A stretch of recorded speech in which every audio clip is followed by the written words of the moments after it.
जय Shri Ram students. So student, इस video में हम पढ़ेंगे graphical methods of solution of a pair of linear equation. इसमें हम ग्राफिकली मेथड से देखेंगे कि जो पेयर्स हैं लीनियर इक्वेशन का उनका सॉल्यूशन कैसे बनेगा।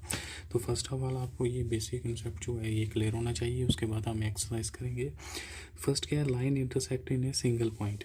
कि जब क्या कंडीशन बनेगी कि जैसे कि हम ये ग्राफ ड्रा कर रहे हैं तो दो लाइनें बनेंगी सॉल्यूशन से।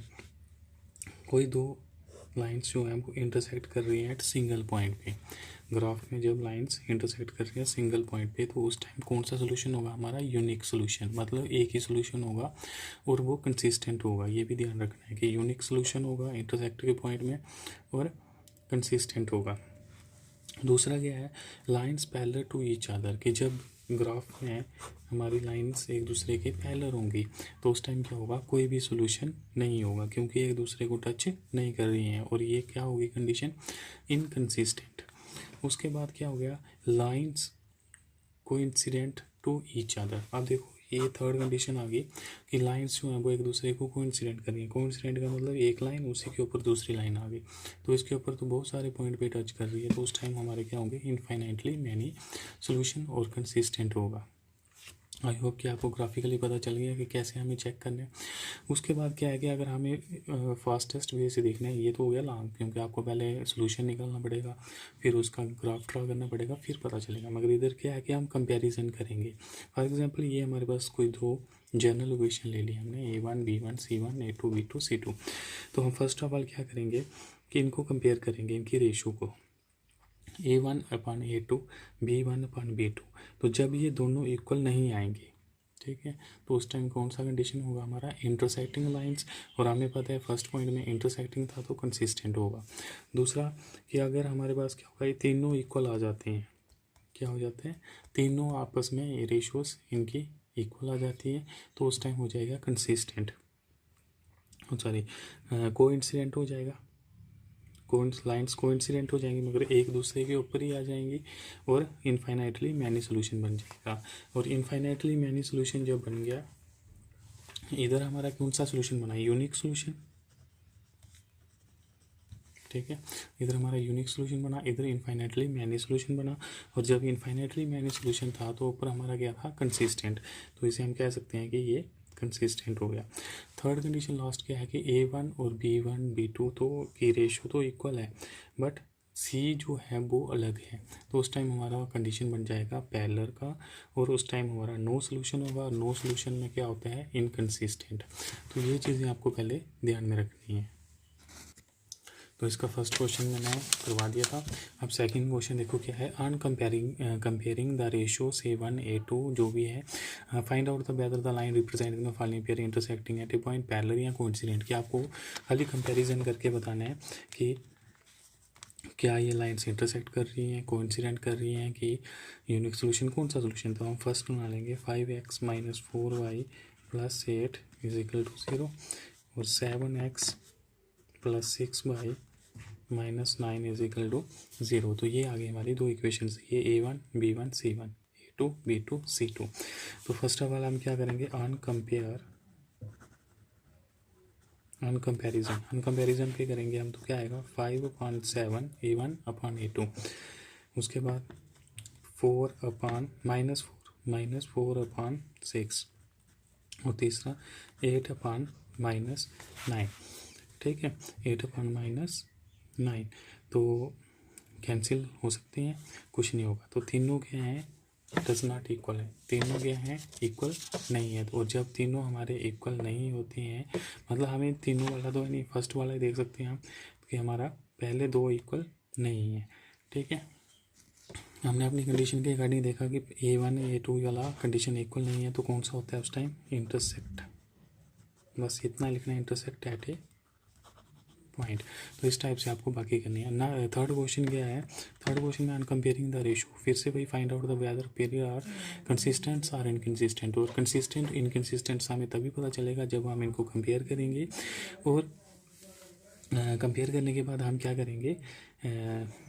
उसको देखेंगे कि वो कौन सा बन रहा है, इंटरसेक्टिंग बन रहा है, यूनिक बन रहा है, या कोइंसिडेंट बन रहा है, जो पैरेलल बन रहा है। तो जब हमारे पास नो सोल्यूशन होगा तो इनकंसिस्टेंट हो जाएगा। तो देखिए first 3x + 2 = 5, 2x - 3y। On comparison पे देखेंगे हम, ऑन कंपेरिजन पे क्या होगा, 3/2, 2/-3 -5/-7। क्यों? क्योंकि हम जब देखते हैं तो इसे हम इस साइड करके करेंगे तो माइनस माइनस कैंसिल हो जाएगा, फिर भी वही रहेगा, ये डज नॉट इक्वल है। देखो तो ये कौन सी कंडीशन बन गई, पहली वाली, इंटरसेक्टिंग। और जब हमारा इंटरसेक्ट होता है तो क्या होता है हमारा सोल्यूशन, कंसिस्टेंट। आगे समझ। तो इस टाइप से आपने थर्ड क्वेश्चन भी करना है। देखो नेक्स्ट क्वेश्चन भी सेम है, question number 4, which of the following pair of linear equations are consistent, inconsistent, if consistent. कि अगर वो कंसिस्टेंट है तो आपको ग्राफिकली बनाना है, अदरवाइज आपको ग्राफिकली नहीं बनाना है। तो देखो कैसे, फर्स्ट हमारा है क्वेश्चन नंबर 4 का, x + y = 5, और सेकेंड क्वेश्चन है 2x + 2y = 10। तो जब कंपैरिजन करेंगे हम कंपैरिजन x/2 इसका कोफिशिएंट क्या है 1, तो 1/2, इसका कोफिशिएंट क्या है 1/2, और इसका कोफिशिएंट क्या है -5/-10। क्यों? क्योंकि हम इक्वल टू के इस साइड ले आएंगे इसको, तो तभी आंसर तो सेम ही आएगा। इसको कैंसिल करेंगे तो 1/2। अब देखिए तीनों के कोफिशिएंट्स क्या होगा, हाँ तीनों क्या हो गया, आपस में इक्वल हो गया ना।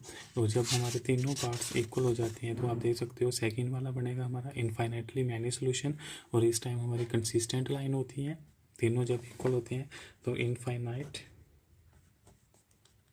मैनी सोल्यूशन, और इस टाइम हमारा क्या बना, कंसिस्टेंट। और उसने क्या बोला है कि जब कंसिस्टेंट होगा तो आपको ग्राफिकली भी बताना पड़ेगा। तो अब कंसिस्टेंट है तो हम ग्राफिकली करने के लिए क्या करेंगे, दोनों इक्वेशन लिख लो, x + y = 5, और सेकेंड वन क्या है 2x + 2y = 10। इसे फर्स्ट से सेकेंड। तो सबसे पहले हम फर्स्ट के सोल्यूशन फाइंड करेंगे, फिर हम सेकेंड के सोल्यूशन फाइंड करेंगे। तो put x = 0 in first, we get x0 = 5, तो विच इम्प्लाइज y = 5।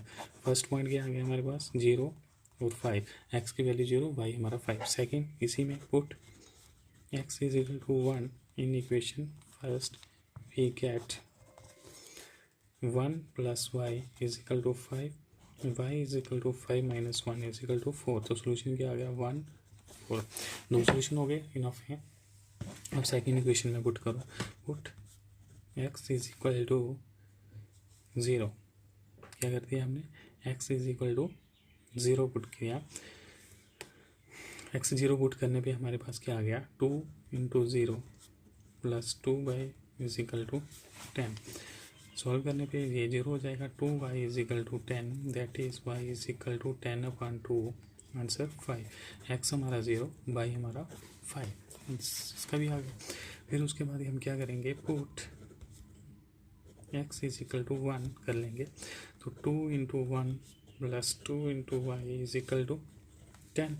तो ये कितना हो गया 2 + 2y = 10, y = 2y = 10 - 2 8, y = 8/2, that is 4। तो सोल्यूशन क्या आ गया 1 4। तो दोनों के सोल्यूशन हमारे पास आ गए हैं। अब हम इसको अभी ग्राफिकली देखेंगे, मैं रफली कर रहा हूँ, आपने दूसरे ग्राफिक करना है तब आपको ज़्यादा क्लियर होगा, ठीक है।